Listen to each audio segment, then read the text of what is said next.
Magandang hapon sa inyong lahat. Muli po ito si Herbert Curia, author-promoter ng The Bible Evangelization. Kakibat ang ating pananalig sa ating banal na Panginoon Diyos, banal na Panginoon Kristo, at gabayan ng kaliwanagan ni Banal Santa Maria, ay ating po ibinabahagi sa inyo sa linggong ito, ang mensahe ng ating banal na Panginoon Diyos. Ang tema ng mensahe ng ating banal na Panginoon Diyos ay pangangalaga ng Panginoon Diyos sa kalusugan at may sakit sa pamamagitan ng Panginoong Jesucristo. Ngayon po ibabasahin ko sa inyo ang mga mensaheng ito mula po dito sa Mabuting Balita o paghahari ng ating banal na Panginoon Diyos sa pamamagitan ng banal na Panginoong Jesucristo. At ayon po dito kay Apostol San Lucas, Kabanata 4, talatang 39. Ito po ang mensahe. Paglubog ng araw, ang lahat ng may sakit, anuman ang karamdaman ay dinala ng kanilang mga kaibigan kay Jesus. Pinatong niya ang kanyang mga kamay sa bawat isa sa kanila at pinagaling sila. At patuloy po natin sa kay Apostol San Mateo, Kabanata 15, talatang 30 hanggat 31. Ito po ang mensahe. Nagdatingan ng mga napakaraming tao na may dalang mga pilay, bulag, pipi, at marami pang iba. Inilagay nila ang mga may sakit sa harapan ni Jesus at kanyang pinagaling sila. Ang mga tao upang makita nilang nagsasalita na ang mga pipi. Gumaling na ang mga pingkaw. Nakalalakad na ang mga pilay at nakakikita na ang mga bulag. Pagpatuloy po natin sa kay Apostol San Marcos, Kabanata 8, talatang 2, talatang 3, talatang 6 hanggang 10. Ito po ang mensahe. Nahabag ako sa mga taong ito, sapagkat 3 araw na ngayon kasama ko sila, at wala na silang makain. Kung sila'y pauwiin ko ng gutom, mahihilo sila sa daan. Galing pa naman sa malayo ang ilan sa kanila. Ang mga tao ay pinupo ni Jesus sa lupa. Kinuha niya ang 7 tinapay at nagpasalamat sa Diyos. Pinagpira-piraso niya ang mga iyon at ibinigay sa mga alagad upang ipahagi sa mga tao. Gayun nga ang ginawa ng mga alagad. Mayroon din silang maliit na isda. Muli siya nagpasalamat sa Diyos at iniutos niyang ibigay iyon sa mga tao. Kumain na lahat at nabusog. At nantipon nila ang mga pira-pirasong tinapay na lumabis, nakapuno sila ng 7 bakol na malalaki. At may 4,000 ang kumain. Pinayaon ni Jesus ang mga tao, saka siya sumakay sa bangka. Kasama ang kanilang mga alagad at nagtungo sa lupain ng Dalmanuta. Pagpatuloy po natin kay Apostol Santiago, Kabanata 5, talatang 14 hanggang 15. Ito po ang mensahe. Mayroon bang may sakit sa inyo? Ipatawag niya ang matatanda ng iglesia upang mapanalangin siya at pahiran ng langis sa ngalan ng Panginoon at pagalingin ang may sakit dahil sa panalangin may pananampalataya. Ibabangon siya ng Panginoon at patatawarin kung siya ay nagkasala. Yan. Ito po ang mensahe salita ng ating banal na Panginoon Diyos sa ating pagbabahagi ng mabuting balita dito sa The Bible Evangelization. Pasalamatan po natin ang ating banal na Panginoon Diyos, banal na Panginoon Kristo, banal na Espiritu Santo at gayon din po ang ating banal na Santa Maria. Maraming salamat po. Banal na Panginoon Diyos, banal na Panginoon Kristo, banal na Espiritu Santo at banal na Santa Maria. Kayo naman po ay ipaliliwanag ko sa inyo ang mga mensahe ito mula po dito sa tema na mula po doon sa tema na ang pangangalaga ng ating banal na Panginoon Diyos sa ating kalusugan at sa mga may sakit sa pamamagitan ng ating banal na Panginoong Jesucristo. Yan. Ngayon po ay nais pong ibabatid sa atin ang ating banal na Panginoon Diyos sa pamamagitan ng ating banal na Panginoong Jesucristo. Mula sa inayag niya at ginawa niya dito sa Mabuting Balita na ipinakita niya sa pamamagitan ng kanyang butong na iligtas niya tayo sa diablo at sa ating mga kasalanan ay kasama rito ang pangangalaga ng kalusugan, pagpapagaling ng mga may sakit. Yan, ganyan tayo iniligtas ng Panginoon Diyos. Pinakita niya ang pangangalaga ng ating mga kalusugan, ang ating buhay mula sa kalusugan at mga sakit. At ganyan din tayo ginagabayan mula pa nung simula hanggang Panginoon Kristo at hanggang ngayon. So sa pamamagitan ng mga paghihimala at pinagkalooban niya ng mga tao, ng mga makapaghimala, ang mga anghel pinapababa niya para pagalingin ang may sakit. Ganyan tayo ginagabayan ng Panginoon Diyos para pangalagaan tayo na tayo ay maging malusog at tayo ay hindi tayo magkasakit. Yan. Or kung tayo ay nagkakasakit, tayo ay kanyang pagagalingin ang ating banal na Panginoon. Mula doon sa mga pinagkalooban niya na maghimala para pagalingin ang mga may sakit. Ngayon, di maliban diyan, hindi lamang diyan tayo ginagabayan ng Panginoon Diyos sa paghimala para pagalingin ang ating sakit, kundi sa pamamagitan din noong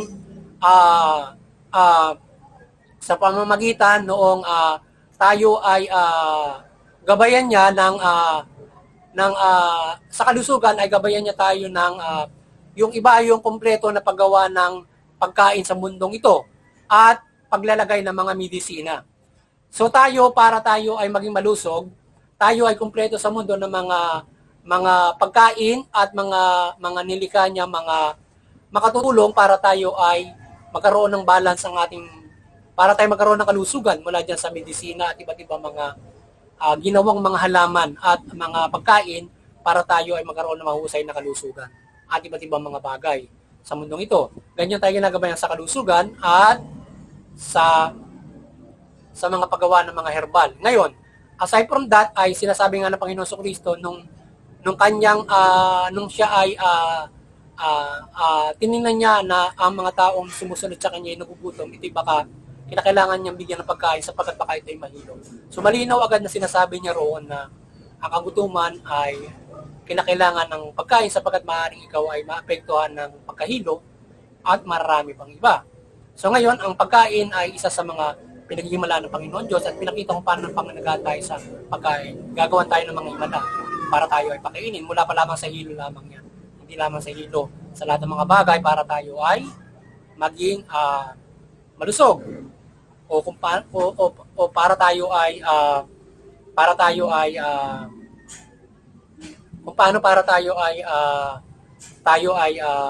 maging malusog ang ating mga kalusugan at hindi tayo magkasakit o hindi man lamang tayo mahilo sa pamamagitan ng pagbibigay sa atin ng pagkain. At kompleto na ang mundong ito. Ang nagiging problema lamang natin ay yung pagkakasala ng ibang tao kaya mayroon nagugutom at hindi magandang pamamahala. So yun. Ngayon, sa usapin ng pagkain lamang yan. Ngayon, ay yung paggabay natin ng banal na Panginoon Diyos, maliban doon sa paghihimala para tayo pangalagaan sa kalusugan, ay yung ang mundo ay mayroong kompleto ng pagkain, medisina at mga doktor. So yan. So ngayon, tayo ay pwedeng pagalingin sa medisina, tulungan ng medisina para pangalagaan yung ating health, para hindi tayo magkasakit, or tayo ay gamutin sa mga karamdaman kung tayo nagkakaroon ng karamdaman, anumang uri ng kapahamakan na nagdudulot ng hindi mabuti sa ating kalusugan. So yan ay gabay ng Diyos, yung hospital yan, yung medisina, at papagaling ng mga doktor. So gabay yan sa atin ng ating banal na Panginoon Diyos para tayo ay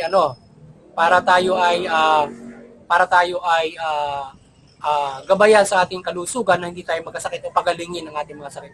Sa pamamagitan na yan ay tayo tutulong mula yan ay ilan sa mga pagtulong na gagawin natin na mula diyan sa ginawa niyang propesyon na doktor at pagkakaroon ng ospital para mapangalagaan ang kalusugan at mapagalingan ng may sakit. So ngayon, yung mga doktor hindi lamang nagpapagaling ng sakit. Ginagabay niya ng tao para maging malusog ka. Paggabay sa pagkain kung paano ka kakain. Paggabay kung paano mo alagaan ang kalusugan mo. So yan ay mga pangunahin na ginagawa ng mga doktor ng ating ospital, hindi lang mapapagalingin yung mga karamdaman bilang bigay pagkakataon sa atin. So ngayon, yan yung ilan ng mga gabay sa atin na para pangalagaan ng ating kalusugan. Yung medisina, ospital, pagkain, doktor, at syempre ang mga paghihimala. Nagabay sa atin ng Panginoon Diyos, kagaya ng ginawa ng Panginoon Kristo. At hindi lamang pangkaraniwang sakit ang nagagamot na pwede rin mauwi ng malala kapag hindi nagamot, ay yung tayo nga ay pinaghihimalaan ng Diyos yung mga may sakit na halimbawa hopeless case na cancer, mga pilay, pipibingi, mga pingkaw na yan, na yan ay pinaghihimalaan para sila ay makapamuhay pa na maayos. No, mga taong mga ginagabayan yan ng mga paghimala. So yun yung mga sakit na napaghihimalaan pa, binibigyan ng pagkakataon ng mga paghimalaan para sila ay makakopa pa sa pamumuhay. So yun ang ilan. So ngayon ay magagawa din natin kahit hindi naman tayo kagaya ng Panginoon Kristo o binigyan ng kapangyarihan na makapaghimala para mapagaling ng sakit. Kung tayo may malaking pananampalataya sa Panginoon Diyos, pwede nating idasal yung ating kapwa-tao pagalingin ng sakit. Yung simbahan ginagawa yan sa misa na dinadalangin yung pagaling ng may sakit, kaya nakatutulong yon para may pananampalataya, walang mabigyan ng pagkakataon, mapagaling yung may sakit. Ilakip din natin sa mga panalangin natin, lalong na kapamilya natin, o ibang tao na magpagaling ng may sakit, lalong-lalo kagaya kung ang sakit ay magdudulot ng pandemic, di ba? So kaya tao, mga nakahawang sakit, lalo na. So kung tayo ay mananalangin na tayo ay mabibigyan ng mga tao na maging malusog, i-adjust sa sakit, at lalo na pagalingin yung may karamdaman, ay tayo ay magiging makapamumuhay na maayos. Yan na hindi nagdudulot ng parang outbreak, mga ganon, dahil nga sa tayo ay kulang sa pananampalataya, nagkakasala, walang concern sa kapwa-tao. Yun, aside concerning in faith na tayo ay nananampalataya, yung pagkain at yung tulong sa ospital. At yun ay gawain pangunahin ng pamahalaan. Kaya yung pamahalaan, pag-ibayuhin nyo ang pagbibigay kung paano mo bibigyan ng pagkain ng mga tao sa pamamagitan ng mga trabaho para makabili sila ng pagkain nila. At yung gabay ng mga ospital, kalusugan, kung paano mo gagabayan ng pagkain ng mga tao o paano mo magbabalance diet, kung walang pagkain. So, paano gagabay yung ospital? Wala naman kayo yung tao, di ba? So, yun. Kaya kinakailangan, pangunahin, pagkain, di ba? Para pangalagaan yung kalusugan, hindi ka magkakasakit. Kung ikaw ay kakain, mahilo pa lamang, sabi ng Panginoon Kristo, ay maiwasan na kung may pagkain. So, yun. Pagkain ng pangunahin parang gamot, para ikaw ay maging malusog, para ikaw ay hindi magkasakit. Strength, di ba? So, kung may strength ka, parang doktor, kahit lumapit ka sa may sakit, hindi ka magkakasakit. Para karaniwang flu lang yan, kahit kung malusog ka, hindi ka basta magkakasakit o malakas yung resistensya mo. Kompleto ka sa pagkain. Pero kung kulang ka sa pagkain, nagugutom ka, lalo na naghihirap, vulnerable ka sa sakit. Ngayon, ang vulnerability ng sakit ay higit sa lahat ay maliban yung practical na kagutuman, ay yung nagkakasala. Nagkakasala tayo. Kapag nagkakasala tayo, lalo na yung pagkakasala mo ay nagdudulot ng sakit. So, yan, ang nagdudulot sa atin ng sakit. Pagkakasala na kaya tayo nagkaroon sakitin, sabi nga ni San Pablo. So, ngayon ay para mabigyan tayo ng pagkakataon, magsisi tayo ng pagkakasala natin para pagalingin tayo sa sakit, malangin tayo sa Panginoon Diyos, at maniwala tayo sa pagpapagaling ng mga doktor at mga medisina. Na yung nagawa ng Diyos, yan ay pinagkaloob para tayo ipagalingin. Yung ibang mga ang sinasandalan ay ang sa tingin nila ang scientific kung yan ay parang scientific kung pang walang Diyos dyan, hindi, mali sila doon. Dapat tayo, yan ay bigay ng Diyos sa atin dyan para tayo mga tao ay makatulong para sa pagpapagaling ng karamdaman through that kind of medicine. Yan, or kasamahan natin ng pananampalataya. Diba? Ayan. O kaya yung pananampalataya at maging yan ding may medicine, yan ay pwedeng makapagpagaling at makabibigay ng pagkakataon. Or kung malaki ang pananampalataya mo, sa dasal mo pa lamang, mapaghihimalaan ng sino mang may sakit. Or even mas higit pa na extraordinary, nakagaya ng Panginoon Kristo, makapagpalakad ka ng pilay. Makapagpadilat ka ng mga bulag. Pero yun ay binibigay sa mga talagang may mapaghimala, maghihimala, kagaya mga apostol na naghihimala. Para mga yung albularyo yung naghihimala, parang ganun.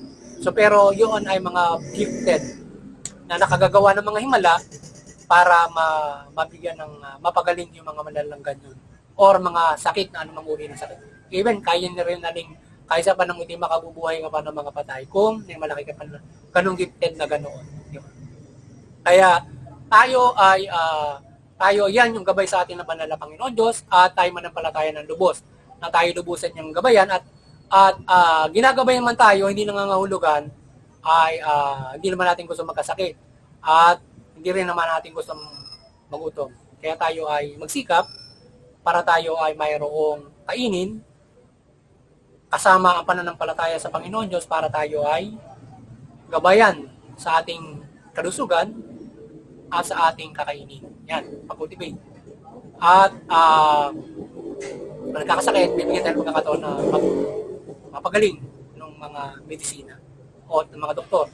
At ipanalangin natin yung mga hospital, yung mga doktor na yan, ay matumbok ang kanilang, maging magaling sila para tumbok yung kanilang reseta na re-reseta at kanilang paggamot. Pag minsan nagmimintis, problema. Nagiging malala yung sakit, pag nagkamali, meron mga pag minsan medical malpractice, meron pag minsan ay hindi nagkakaugra, lumalala, yan. Kaya magabayan sila ng Panginoon Diyos para yung gabay na ito ay mapag-ibayan nila, lalo na sa gabay ng pamahalaan para nagagabayan ang kalusugan natin. So, kaya muli, sana ay nagabayan naman kayo ng ating banal na Panginoon Diyos, Panginoon Kristo, at mabuklod kayo sa pananampalataya sa ating banal na Panginoon Diyos, mula sa Panginoon Kristo, mabulukod kayo sa pananampalataya sa Kanya, at mula sa ating pagpapalaganap ng mabuting balita, sa ating paglilingkod sa Kanya, sa pagbabahagi dito sa The Bible Evangelization. Yan. Sana kayo ay mabuklod mula dito sa gabay na ito na tayo ay mahal ng Diyos mula sa pangangalagang ito. Kaya ingatan natin ang ating mga sarili, kahit tayo ay ginagabayan, nasa sa ating mga kamay pa rin ang ating pangangalaga ng ating mga kalusugan. Kalakip ang pananampalataya natin sa ating banal na Panginoon Diyos. Kaya tayo ay magkaroon ng pananampalataya para diyan. At tayo ay patuloy na magkaroon ng kaligtasan spiritual. Mula sa ganun tayo na tayo pinangangalagaan ng buhay para makapanampalataya tayo ng walang sakit. Ngayon, tayo maiiti pagsubok, pag-ibayo natin pananampalataya natin para tayo ay mapagaling agad. Dahil sa ang pagkakasakit, ito ay dulot ng demonyo at pagkakamali natin. Na tayo ay pag nagkasala, pinapasok ng demonyo, pagkakasakitin ka para ikaw ay mapariwara. So maaaring magalit ka sa Diyos. Instead, manampalataya tayo para patawarin tayo, para pagalingin tayo ng Diyos. Iliwanan tayo ng demonyo, hindi tayo nagkakasakit, hindi tayo napapahamak sa mga nakamamatay na sakit, nakapimisalang mga sakit. Manampalataya tayo ng Diyos sa ating Panginoon. Yun ang higit sa lahat natin. Idalangin, kapag tayo ay nagkakasala, ay tayo patawarin at hindi tayo magkaroon ng nakamamatay at napipinsalang sakit sa ating mga Luzon. Maging mga mahal natin sa buhay, kapamilya natin, or kapwa-tao natin. At sana maliwanagan tayo ng banal na Panginoon Diyos, Panginoon Kristo, banal na Espiritu Santo, at ni banal na Santa Maria. Maliwanagan kayo sa ating pagbabahagi ng mabuting balita, at sa ating magkaroon siya ng presensya palagi sa atin ng kanyang kaliwanagan. Sana mag-aparisyon ng banal na Santa Maria o ang Panginoon Kristo, Panginoon Diyos, na aside from liwanag ay iba't iba pa niyang gabay na para presensya niya sa ating pagbahagi ng mabuting balita. At iba't iba niyang gabay ng kanyang kapangyarihan para sa paggabay niya sa atin sa pagbabahagi ng mabuting balita. At kayo ay aking mahikayat, kayo mabuklod niya ng Panginoon Kristo sa ating pagpalaganap nito. At palayan kayo sa inyong mga tahanan sa iba't ibang mga pagpapalan ng Panginoon Diyos yan. At maliban dyan, ay doon sa Interfaith Unity, patuloy tayo magkaisa sa Interfaith Unity.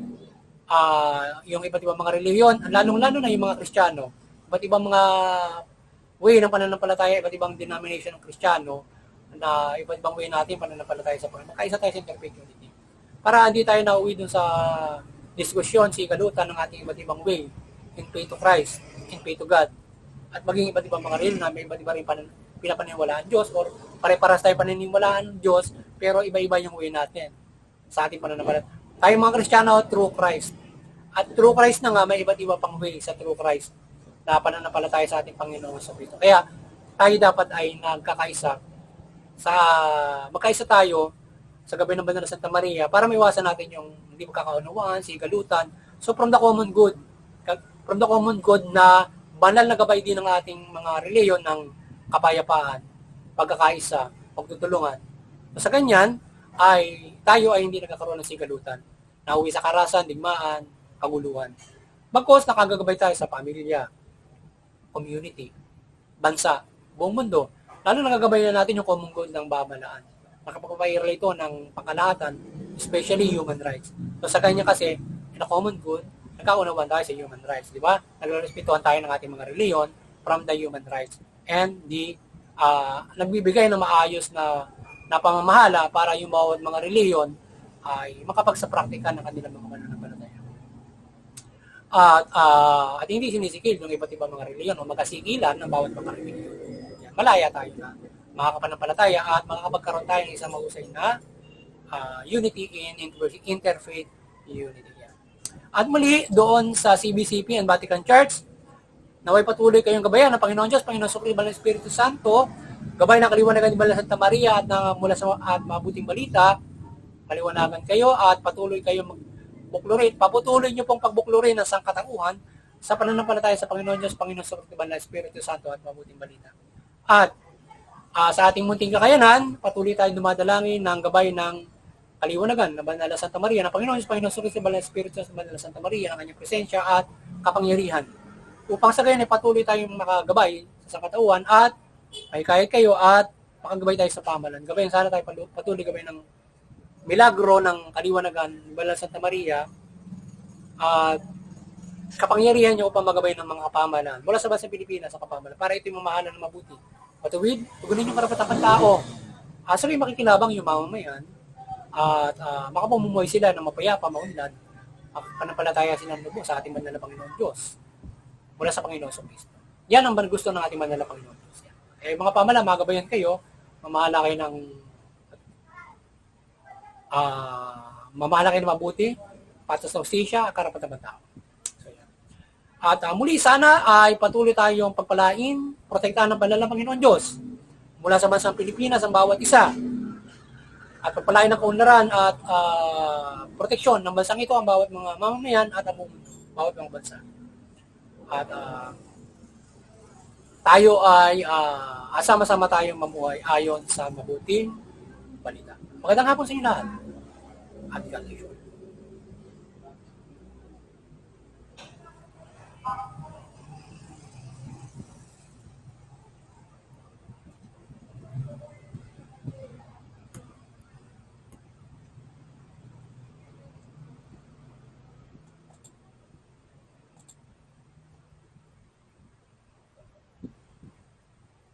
Oh, sure.